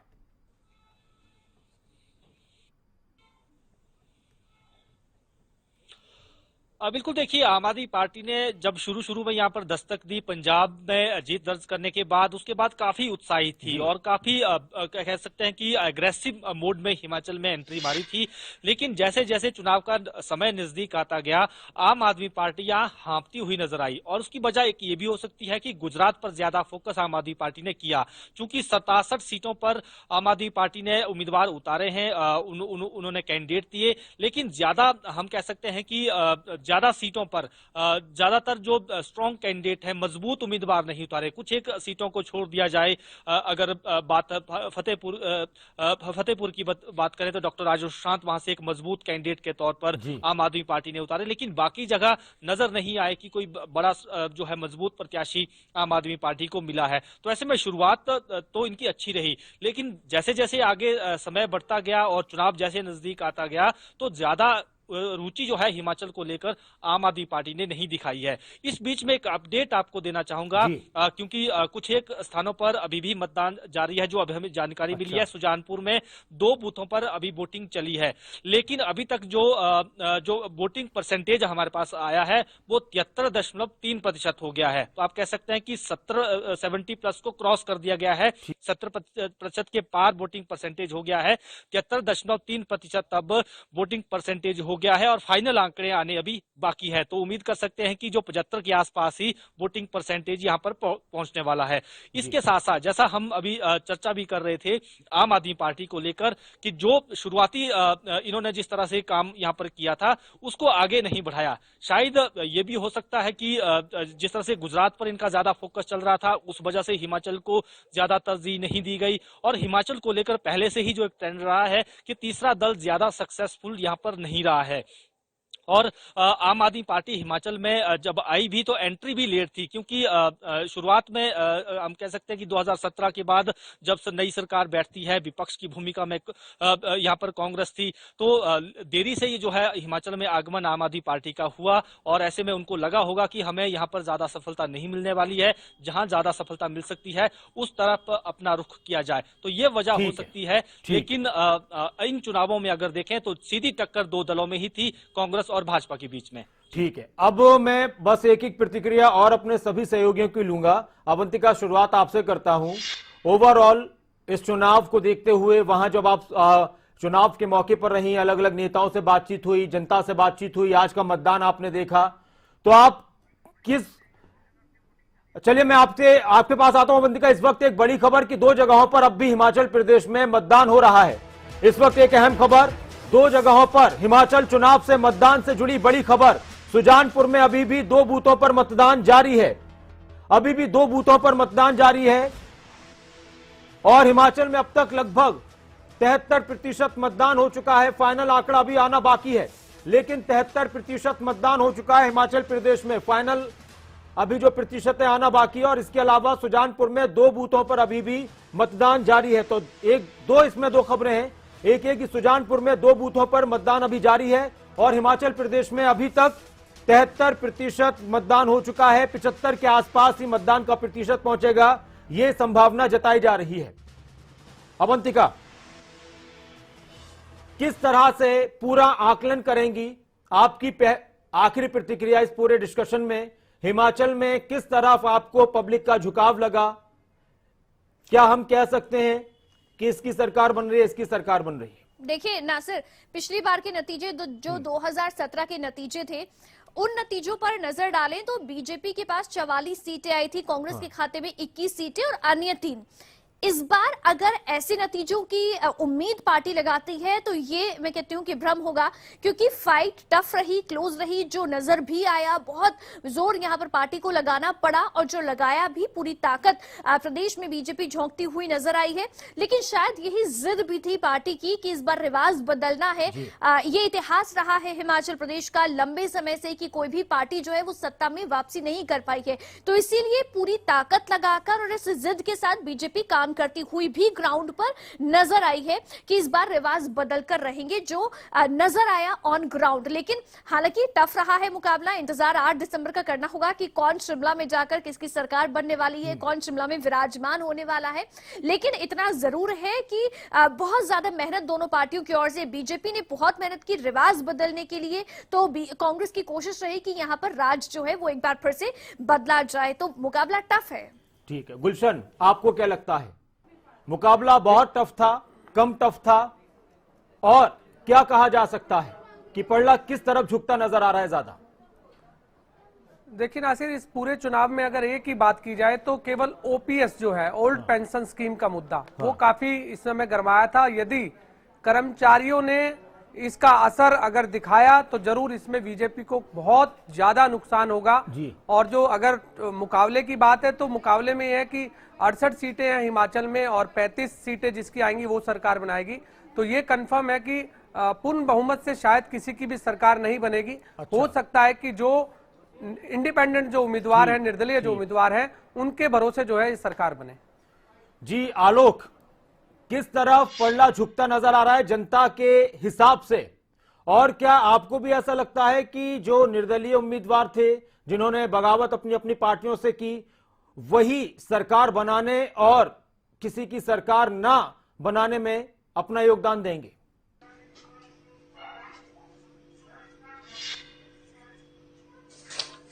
हाँ बिल्कुल नासिर, ये इसमें कहना बिल्कुल जायज है, क्योंकि ऐसा हो सकता है, इसमें कोई बड़ी बात नहीं है। और रही बात हिमाचल में जो सरकार बनाने की भाजपा की, तो ये ट्रेंड पुराना है, इसमें दोनों पार्टियों को कड़ी मशक्कत करनी पड़ रही है। लेकिन अभी जो है कांग्रेस अगर ये कह रही कि हम वापसी कर रहे हैं, तो ये कांग्रेस के लिए भी भ्रम वाली स्थिति अभी हो सकती है। जैसा मेरे सहयोगी अभी गुलशन कह रहे थे कि ओपीएस जो बड़ा मुद्दा है, तो दोनों पार्टियों की स्थिति इस बार कुछ ऐसी रहने वाली। बाकी फाइनल तो जनता ने अपना डिसीजन देना है।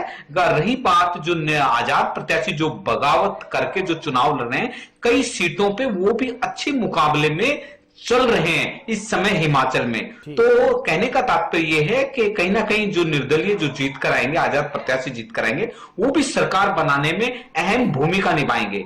नासिर, एक अपडेट मैं आपको दे दूं अभी कि बैजनाथ जो विधानसभा सीट है, ये इससे हटके है जरा, वहां पे अभी भी 35 बूथों पे जो है लंबी लाइन लगी हुई है। वहां पे मशीनें खराब। आप आलोक, ये अभी अपडेट आपके पास अभी आई है, और मुझे कुछ ऐसा लग रहा है, क्या मैं 15 मिनट पहले का अपडेट है कि 35 बूथ पे जो है लंबी लाइनें लगी हुई है। ठीक है, ठीक है, ठीक है। बैजनाथ से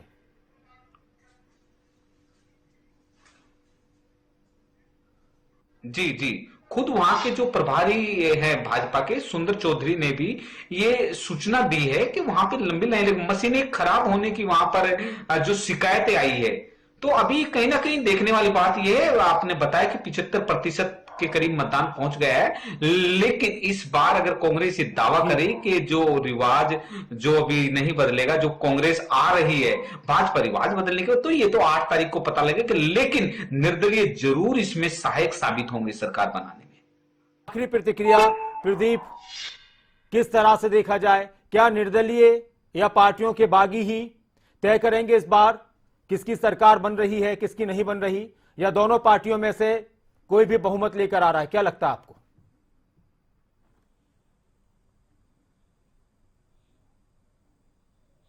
बिल्कुल नासिर, देखिए यही देखने वाली बात होगी, क्योंकि इस बार पहली बार ऐसा हुआ है कि बहुत सारे बागी दोनों दलों में चुनाव मैदान में हैं। क्योंकि भाजपा ने इस बार जो सिटिंग विधायक हैं उनके भी टिकट काटे हैं, और बाकी भी कांग्रेस की तरफ से भी जो है नया प्रयोग यहां पर किया गया है। यही देखने वाली बात होगी कि क्या होता है। लेकिन अगर हम जिस तरह से वोटिंग परसेंटेज की बात करें, 1993 से लेकर अगर अब तक के वोटिंग परसेंटेज की बात करें, या अभी का भी जो 73.3% वोटिंग परसेंटेज आया है, उसमें में हर बार सरकार बदली है, यानी 70% से ऊपर जब वोटिंग हुई है तो सरकार बदलने का एक रिवाज रहा है। इस बार चूंकि भाजपा यही कहकर जो है चुनाव मैदान में उतरी थी कि रिवाज बदलेंगे, तो अब देखना यह होगा कि जो ये रिवाज चल रहा था इसको किस तरह से भाजपा बदलती है, या फिर जो कांग्रेस कह रही है कि हम राज बदलेंगे, ताज बदलेंगे, या वो चीजें होती हैं। तो इस पर सबकी निगाहें रहेंगी। हालांकि जो मुद्दे हैं प्रदेश के वो इस बार काफी ज्यादा चर्चा में रहे हैं, चाहे ओल्ड पेंशन स्कीम की बात हो, किसान बागवानों से जुदा सेब बहुल क्षेत्र है हिमाचल के, कई बहुत सारी सीटें ऐसी हैं जो मैं इस वक्त एक बड़ी खबर अपने दर्शकों को बता दूं प्रदीप की, अभी भूकंप के झटके महसूस किए गए, और मैं उस बात को महसूस कर रहा था लेकिन थोड़ा कंफ्यूज था, क्योंकि कई बार ऐसा होता है कि कहीं पर कुछ काम चल रहा है कहीं आसपास तो महसूस होता है, लेकिन इस वक्त एक और बड़ी खबर, भूकंप के झटके दिल्ली एनसीआर में भी और चंडीगढ़ में भी महसूस किए गए हैं। एक बड़ी खबर, एक अहम खबर। अभी थोड़ी देर पहले जब हम डिस्कशन कर रहे थे, बातचीत कर रहे थे आलोक आपके साथ, तो उसी वक्त भूकंप के झटके महसूस हो रहे थे और अच्छी खासी जो हमारी टेबल है ये हिल रही थी और कुर्सी हिल रही थी मेरी, तो भूकंप के भी झटके महसूस किए गए हैं। प्रदीप अपनी बात पूरी कीजिए। हम दुआ करते हैं कि सब कुछ ठीक रहे, कहीं कोई ज्यादा नुकसान ना हो। इस वक्त की एक बड़ी खबर, एक अहम खबर, दिल्ली एनसीआर और इसके अलावा देश के कई हिस्सों में भूकंप के झटके महसूस किए गए हैं। एक बड़ी खबर, एक अहम खबर। लगातार अभी 2-3 दिन पहले भी भूकंप के झटके महसूस किए गए थे, भूकंप के झटके 2-3 दिन पहले भी महसूस किए गए थे, फिर उसके बाद और एक दिन महसूस किए गए, यानी ये पिछले एक हफ्ते के अंदर तीसरी बार भूकंप के झटके महसूस किए गए हैं। और मेरा अंदाजा अगर ठीक हो तो जिस तरह से जमीन हिली थी उससे लग रहा है कि करीब 5 रिएक्टर स्केल पर 5.5 तीव्रता रह सकती है। उत्तराखंड के टिहरी में भी भूकंप के झटके महसूस किए गए। इस वक्त की एक बड़ी खबर, एक अहम खबर, उत्तराखंड के टिहरी में भी भूकंप के झटके महसूस किए गए हैं। एक बड़ी खबर, एक अहम खबर।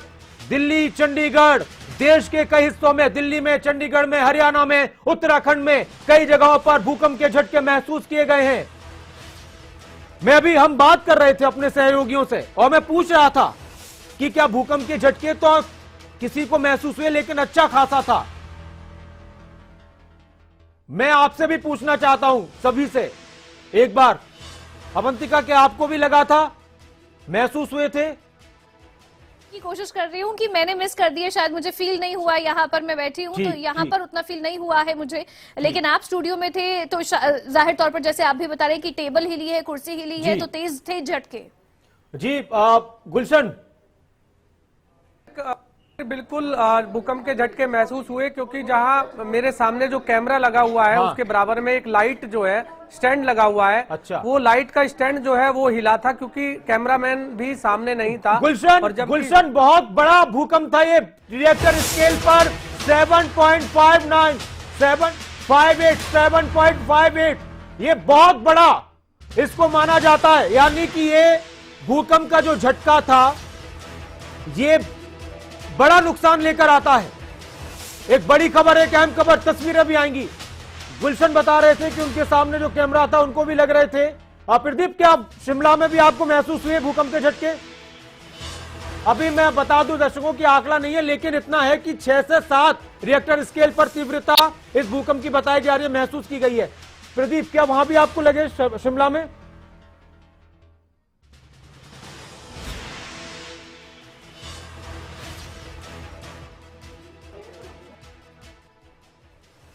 कि मैं हूं और सबसे टॉप फ्लोर में यहाँ पर हूं, तो ऐसे में अगर भूकंप का जो इस तरह का झटका आया भी होगा तो शायद वो मुझे महसूस नहीं हुआ होगा। हालांकि इसका पता किया जाएगा कि क्या यहाँ पर भी इस तरह के झटका जो है महसूस हुआ है, क्योंकि वैसे भी शिमला की बात करें तो ये वैसे भी सिस्मिक जोन 5 में आता है, तो यहाँ पर अमूमन इस तरह के भूकंप के झटके जो है वो महसूस किए जाते हैं।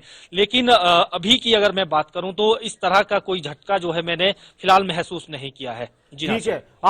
आलोक आपको भी महसूस हुए? मैं आपसे 1-2 लाइन में पूछना चाहता हूं, भूकंप के झटके।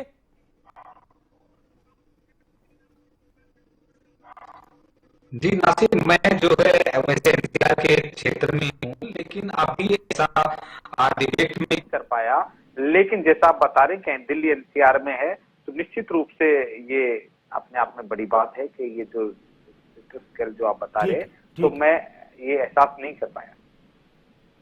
ठीक है, तो हम लगातार बात कर रहे थे हिमाचल चुनाव में। बहुत बहुत शुक्रिया अवंतिका आपका, प्रदीप आपका बहुत शुक्रिया, गुलशन आपका बहुत शुक्रिया, आलोक आपका बहुत शुक्रिया।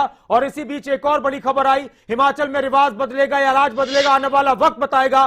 लेकिन तो बात हो रही थी चुनाव की, और इसी दौरान एक और बड़ी खबर आई, भूकंप के रिएक्टर स्केल पर 5.4 इसकी तीव्रता मापी गई है। लेकिन हम बात कर रहे थे, और थोड़ी देर पहले मुकेश अग्निहोत्री हिमाचल प्रदेश के नेता प्रतिपक्ष हमारे साथ जुड़े थे, और उन्होंने अपनी सरकार का दावा किया कि अब कांग्रेस की सरकार बनने जा रही है, रिवाज नहीं बदलेगा, राज बदलेगा। तो वहीं मुख्यमंत्री जयराम ठाकुर भी हमारे साथ जुड़े थे, और उन्होंने बयान दिया कि रिवाज ही बदलेगा, बीजेपी की सरकार फिर आएगी। मुख्यमंत्री जयराम ठाकुर ने बड़ा दावा किया कि रिवाज बदलेगा। लोगों में उत्साह था, लोगों में उमंग थी, लोगों के चेहरे बता रहे थे, लोगों ने जिस तरह से मतदान में बढ़ चढ़ कर हिस्सा लिया है, ये बात बता रही थी कि इस बार रिवाज बदलने जा रहा है, और फिर डबल इंजन की सरकार। लोगों ने यकीन किया है कि डबल इंजन की सरकार विकास कराएगी, और डबल इंजन की सरकार बनने जा रही है। खबरें अभी तक पर बोले हिमाचल प्रदेश के मुख्यमंत्री जयराम ठाकुर। साथ ही उन्होंने यह भी कहा कि शांतिपूर्ण तरीके से मतदान रहा, सबका शुक्रिया अदा उन्होंने किया।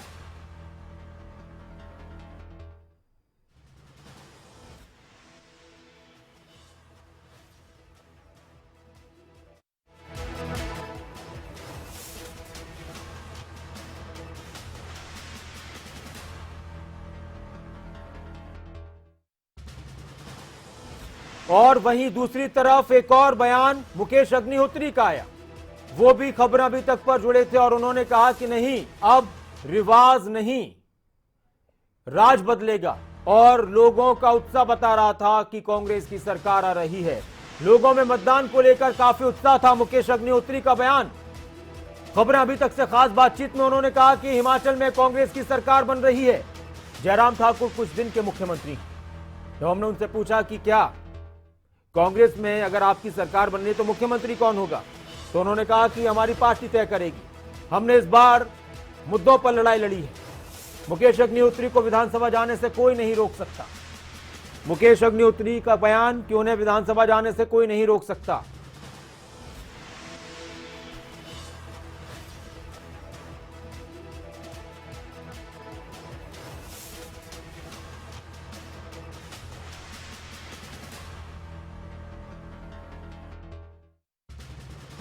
तो दावा रिवाज बदलने का, दावा राज बदलने का, वो आज बात तय हो चुकी है कि होगा क्या। ईवीएम में सियासी दिग्गजों की किस्मत कैद हो चुकी है। तकरीबन 55 लाख वोटर्स ने अपने हिसाब से किसके लिए फैसला किया है, राज बदलने के लिए या रिवाज बदलने के लिए फैसला किया है। और जिस तरह से सभी ने अपनी अपनी कोशिशें की थी जीत की, लेकिन जीत किसी एक पार्टी को मिलेगी। लेकिन क्या इस बार का जो रिजल्ट था वो दिलचस्प होगा, या फिर एक तरफा या बहुमत से सरकार बनेगी। बहुत सारे ऐसे मामले हैं, सवाल हैं जिस पर चर्चा हो रही है। लेकिन एक बात जरूर निकलकर सामने आई, अलग अलग जगहों पर हमने लोगों से बात की, हमारे संवाददाता पहुंचे थे लोगों के बीच में, या और भी पत्रकार थे, कि मुकाबला कड़ा था। जनता ने बहुत सोच समझकर इस बार का फैसला किया है। आने वाला वक्त बताएगा कि हिमाचल में राज बदल रहा है या फिर रिवाज बदल रहा है। आप बने रहें खबरें अभी तक के साथ, जहां खबरों का सिलसिला लगातार जारी है। और अपना ख्याल रखें। नमस्कार। राज बदलेंगे ना ताज बदलेंगे, इस बार बस रिवाज बदलेंगे। पिछले 5 सालों में क्या नहीं थी डबल इंजन की सरकार? एक मौका हमें भी देके देख लो। मैं फर्स्ट टाइम वोट डालने के लिए आ रही हूँ।